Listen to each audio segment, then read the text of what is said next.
সরকারের গ্যাজেটটা আমাদের কাছে আসলে আমরা তখন এটা বসে সিদ্ধান্ত নিব। এখন আমার সিদ্ধান্ত নিতে পারি না, কারণ সরকার তো একটা, আপনাদের মুখে শুনছি, পত্র পত্রিকায় দেখছি, টেলিভিশনে দেখছি, কিন্তু ওইটা অফিসিয়াল ডকুমেন্টটা না পাওয়া পর্যন্ত আমরা এক্স্যাক্টলি কি হয়েছে এটা তো বলতে পারছি না। না না, সেই অনুযায়ী কোনো সিদ্ধান্ত নেওয়া যাবে না। সেই জন্য আমরা কোনো পত্রিকার ভিত্তিতে নিলে তাহলে ভাই আর আর কি কোনো কাজই করা যাবে না। সেটা আমরা বসে সিদ্ধান্ত নিব। যেটা আমরা বসে সিদ্ধান্ত নিব, কোনো অসুবিধা নেই। আপনার প্রজ্ঞাপনটা আসতে দেন না, আর দরকার হলে আপনারা একটু তদবির করে নিয়ে আসেন।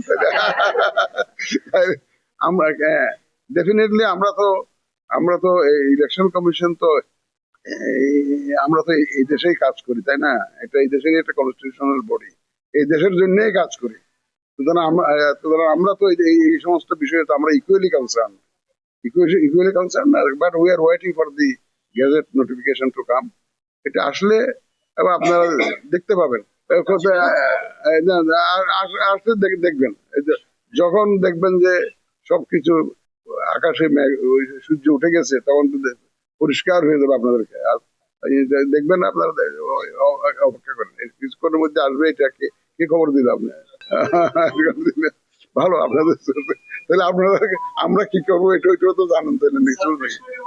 হ্যাঁ, না, আসুক আসুক আসুক, ইনশাল্লাহ আসবে। আমার মুখ থেকে কেন না না, ইসির পক্ষে কথা বলার জন্য তো অথরাইজ লোক আছে। না, এটা যা হবে আমাদের তো মুখপাত্র আছে, অসুবিধা নেই, মুখপাত্র আছে।